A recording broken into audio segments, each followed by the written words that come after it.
Hello. Hello. Hi, how are What's you? going on? Oh, I'm doing just fine. Just standing. How y'all doing out there? Oh, we're just staying wet and cold. No, we're Yeah. dry. Is it raining out there? Yeah, it is. You're fine? You're dry? But we got a tent and we got rain boots and we got jackets, so we're good. Cool. Sounds like you're good. Yes. So I know who I'm talking What's on our to. agenda tonight? I know who I'm talking to, but nobody else does. So who are you? This is Brian Jackson, a.k.a. Scooter. Hi, Brian. That's who I am. Hello. So, what do we want to talk about? We want to talk about clearing the air about who I am? Yes, please. Shall we do that? Yes, let's do that. So, where should we start? So apparently there's been a lot of rumors and a bunch of lies being told about what's going on in DC Gulag, and especially about me and a couple other people. So to clear the air about my swastikas that I have on my body, if anybody knows anything about Texas prisons, because I've been to Texas prison, I did 10.5 years on a 15-year sentence in Texas prisons. Not only did I do 10.5 years in Texas prison, I did it in one of the hardest prisons in the United States. And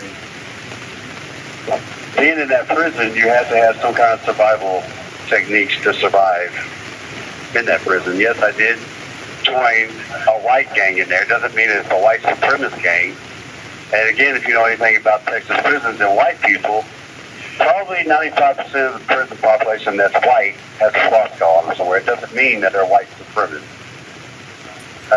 I do have swastikas on me. I have a Hitler on me. Those are more medals of honor inside the prison system. They really don't have anything to do with white supremacy. I was a part of a white group. I denounced, hang on. So in 2013, before I even left prison, I denounced the White Knights of America. And I made parole in 2016. By 2017, I had to denounce them again in the free world.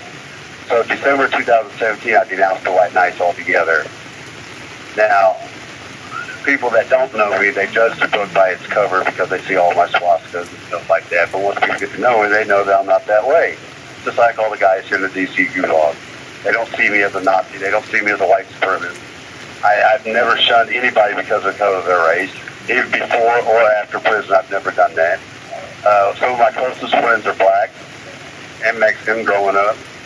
So I've never been a white supremacist ever. And I've never tried to organize any kind of white supremacy gangs here in the DC Gulag.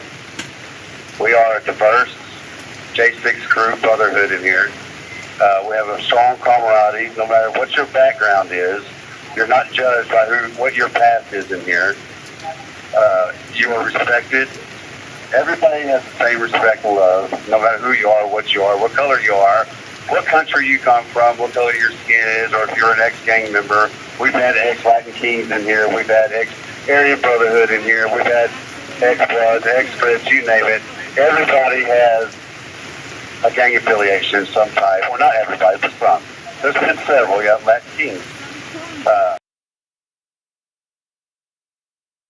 Gang member from prison. I have not been an active gang member at all since I've been out of prison. And the only reason I denounced the White Knight a year after I got out of prison, because frankly it took a little bit of balls to walk up in a house full of White Knights and say, I quit. But I did it. And when I did that, several other guys did the same thing. In fact, the whole ranking structure of the White Knights laid it down and walked away that day. And we haven't went back since. But to clarify things, the General Eric Braden is spreading all these rumors through Isaac Thomas, which Isaac Thomas is a guy that, he's not the first person that's been in DC Gulag that's caused this kind of friction and stirred the pot up. There's been a few in the last 3 years that have done the same exact thing. There's been lawyers that's been trying to tarnish certain people's reputation in here. So this is an ongoing thing. Not everybody that comes in here is a patriot or a real American. You have Antifa that's been in the mix. There was one that was just in here that attacked Taki, which Eric Braden, the general, put that hit out on me, but I did not take the bait. And unfortunately, Talkie took the bait and took the fall for it.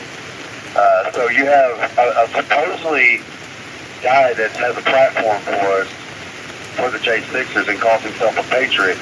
But he orders a hit to another so-called J6er through an Antifa to do a hit on a J6er. So he used an Antifa member to take a hit on a J6er. Right. But all of a sudden, I'm getting the backlash because I have a single swastika tattoo on my body somewhere, or a couple. But I'm the bad guy now. Right. And I just want to make things clear that not everybody here's patriots. People need to listen to us when we tell y'all we have an enemy within, and it does happen from time to time. Right now, the trash has left the building. They're out, but they're still spreading their lies about the white supremacy, about the hierarchy in here. There's no hierarchy in here. Everybody is a leader in here in their own right. We're alpha males. This is a lion's den. Everybody respects each other. There's no problems. We got rid of the trash, so everybody in here is actually everybody's out in the day room kicking it, watching football, and having a good time. There's no more drama in here. There's no more tension. And why? Because we got rid of the problem. Both problems. And for these people to lie and say that the correctional officers in here are bringing things in for inmates in here is not true. Isaac Thomas is a liar. He's doing anything he can to stir the pot. I'm sorry, I don't mean to interrupt you, but I think that is funny that you bring that up, because when in the past 3 years have these guards been on the side of the J6ers once? But all of a sudden, somehow, you and I wield a lot of power, Brian, and we control a lot of things with our very little amount of money. If anybody wants to see how much we raised, go to Give, Send, Go and find out. I don't... Right. I happen, this, with me, I tell everybody I'm probably one of the brokest J6ers in here because I don't really ask for money, nor do I beg for money or anything like that. I advocate for other people more than I do myself, and so does Tammy out there. People have more funding than I do, and I don't care about that. It's not about money for me. Right. But, for people to say that their COs, the white shirts are bringing things in for me, it's just ludicrous. It's crazy. Every CO that knows me, they just laugh when I tell them what's going on with this guy. And then that is why they locked Isaac up, because they know he is lying. And they know what's going on with Eric Braden, the AKA, the general, that's spreading all these lies. They know exactly what's going on. So, if you think about it, how much can one person from Houston, Texas, build so much power to tell 30 alpha males when to speak or what to do and follow any rule of thumb? It's ludicrous. And to have power over correctional officers that've been here for years and years and years, that deal with other inmates that stab and kill each other. It's crazy to even believe that I would have so much power like that, or even writing letters to judges, getting more J6ers more time. I would have to be a straight-up king to have that kind of power. Well, you don't even write letters. I don't even have that kind of power, I don't think. I've not written 2 letters the whole time I have been in the DC Gulag. Or even just since I reached Joe Corley in Houston, Texas, I've not have written 2 letters to 2 of my supporters. You've written 2 letters to me. Yep. But that's it. So for me to sit down and actually write, I don't even write grievances. If I need a grievance written, I pretty much have somebody else write it for me and I sign it. I do not write grievances, or I don't do none of that. I stay on my tablet and watch Pluto. And I run around here and I laugh and cut up with the guys. And if anybody knows how I am, I like to play a lot. I'm a 50-year-old kid. That's what I like to do.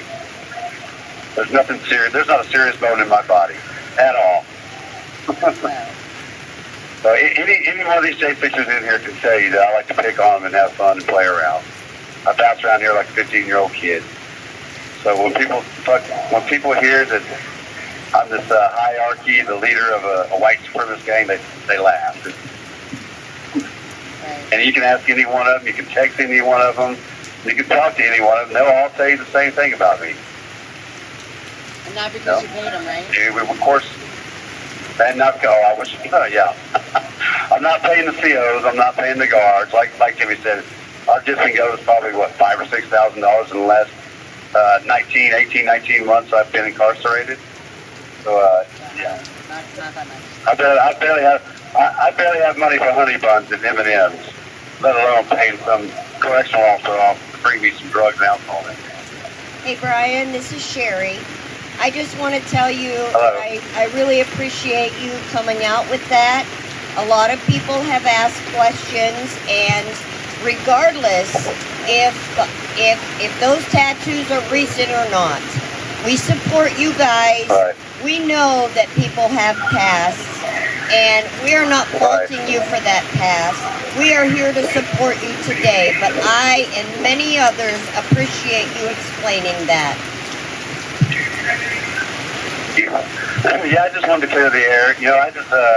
I've never, being in prison, hiding underneath the gang stuff, it was just a bad decision on my part. I was never that type of person ever in my whole life. And, when you're in that situation, you think you're never getting out of prison, and you see other white guys doing the same thing. So, oh, that's cool looking, let's do that.